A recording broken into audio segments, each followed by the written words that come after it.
The two happened to be none other than Lee Ziho and Kim Zio, who were both representatives of Sherwan High School's youth soccer team. They inquired of Dong Trey whether he was still playing soccer, observing his uniform. They said, "Is that actually a soccer uniform? Why did we not see you at the previous tournament?" Before Dong Trey could respond, they read the name on his chest, Haza High School, a school with no great soccer reputation. The fan-tailed guy made a crude comment, but his blonde-haired friend promptly poker-faced him to desiccate.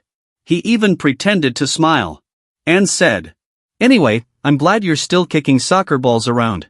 Enthusiastically, Dong Trey retorted, "You guys are from Sherwan High and your youth soccer representatives. I'm a little envious." Pretending to be buddies, they retorted, "Envious of what? Why don't we kick soccer balls this weekend, just like before?" What do you say to Dong Trey? This was like a lifeline. He responded with enthusiasm, "I'd love to play with you guys, but how about this weekend?" Time flew by, and match day arrived. Dong Trey's team came onto the field with determination, willing to take on singles lineup. As Ho Sung Ji's team walked in, two boys sitting nearby were left speechless. "I can't believe my eyes. Senior Dago Igu, Senior Xiaomi Jun, Senior Shin Jianu and even Jang Sun Hoon are here. Wait, who are these two?" They gazed in shock. Sun Hoon is on their team as well. "I used to think that he and Senior Su were best of friends," said one boy. Another, even more enthusiastically, added, "Look, there are even girls, they're youth soccer ambassadors, Lee Jo and Kim Jinu. Insane. Whether or not they win today, Su's team is going to struggle." Su and Sun Hoon, once teammates now opponents. Flashback on the previous night, Su was drying his hair when Sun Hoon went to meet him and told him, "Su, I've been thinking, and I want to apologize. I never wanted to be a professional soccer player myself, so I always pretended not to see everything you did, but I think now is the time to stop pretending you are the boss." Su was shocked to hear Sun Yuan's words. Sun Hoon continued, talking in earnest, "You're a player, but you've been treating me like a coach.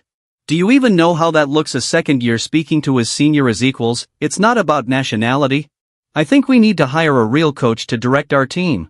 That's all we need." He finalized, "I really don't see why you have been doing it like this, but if at all you are still keen on taking revenge, don't separate the team anymore."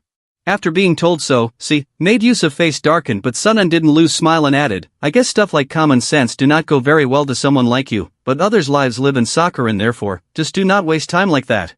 As Sun Hoon turned to exit, he added, "As a friend, that's my last advice to you."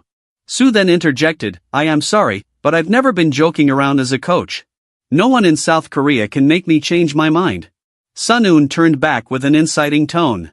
"Then you better be ready if you don't want to get kicked off the team." Back to the present, Su suddenly collided with two members of Susie's team.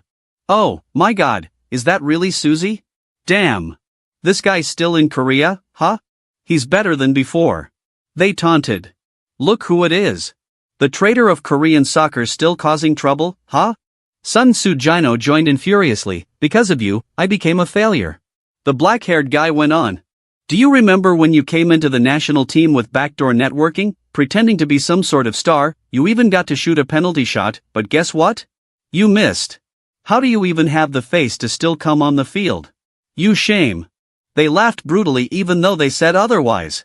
Su looked down, not showing any expression. The two went on, "It's all because of you that I lost my opportunity to be a champion in the U17 World Cup that was conducted in Korea." As Su's rumors got around, even some people gossiped that he had caused the death of a teammate. Suu cast a glance at them as they chatted and said, "So he killed himself due to this bastard, huh?" They walked away tossing one final comment, "If you have a single ounce of decency, leave the soccer, you piece of garbage." Maru remained quietly observing Suu as the game neared. Now it was time for the two teams to shake hands and say hello. The players shook hands. Sanji, Sun, Hoon and Su included. It was becoming a fascinating game. Prior to the game, Maru appeared to be tense. The atmosphere is too intense. He believed the game was about to start with each half taking 30 minutes. Players assumed their positions with Mizong eagerly warming up. "What position am I playing? Forward or midfielder?" he asked himself. Somebody called out suddenly, "Li Min Zhang," excited. He replied, "Yes, senior. Which spot am I on?" His senior answered, "Wait, I'll put you on shortly, but for the moment, run and get me a drink." Min Zhang's expression turned hostile with rage. "What the heck?